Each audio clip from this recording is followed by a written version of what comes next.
Mrs. Payne, he answers. We have your fish. I unlock the gate. The blue truck in the driveway says, On the Spot, Transport. The man's faded plastic name tag reads, Johnny. You've got to be kidding, I say. There was a time when I would have called Nick to tell him this, and we would have laughed until our bellies hurt.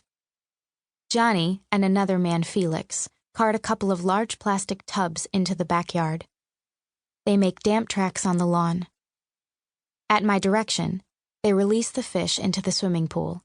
I tip them, and they leave. The flounder swim in circles, hovering near the man-made reef Nick and I installed last month. Nick will come home, and we will watch the sun go down over our ingenious suburban breeding tank. We'll drink margaritas and sit so close our shoulders touch. The moon will leap on the water, casting green shadows in his eyes.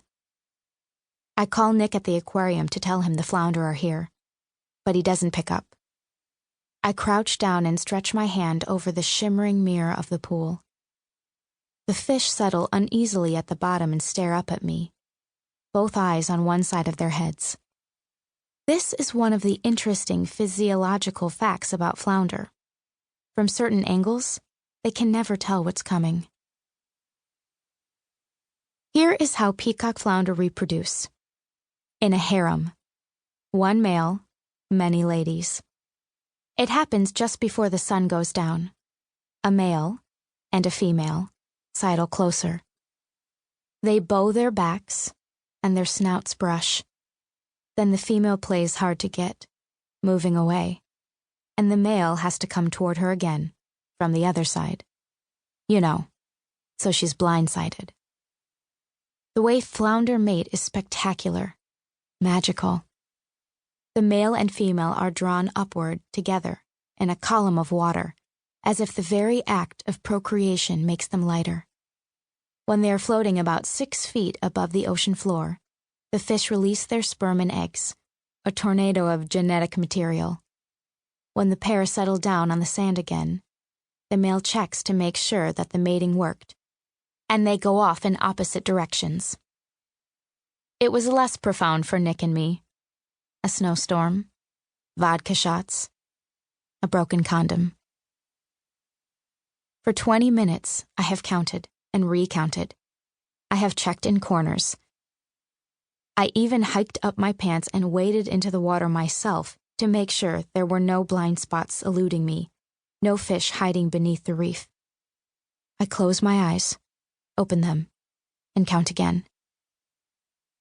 There are supposed to be 14, Nick says, running his hand through his hair, the motion that's giving him a receding hairline.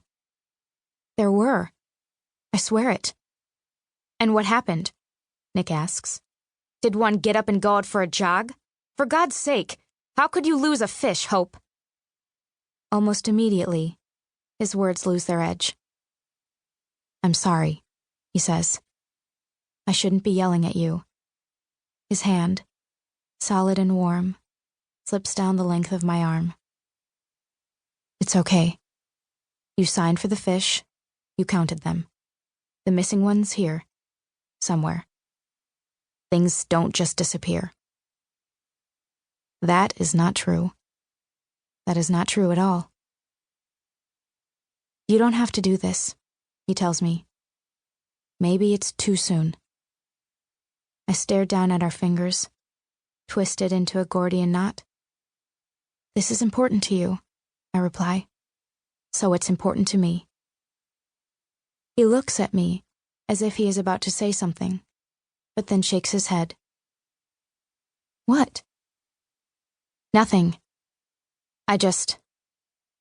There was a point when this was important to you too, Nick says. This is not true either. What was important to me was Nick. There's a difference. I know this wasn't the plan, he murmurs, but we'll make a new one. I wrap my arms around his neck and start kissing him. I kiss him so deeply that I start to see stars, and he has to hold me up with his arms around my hips. When he pulls away from me, gasping,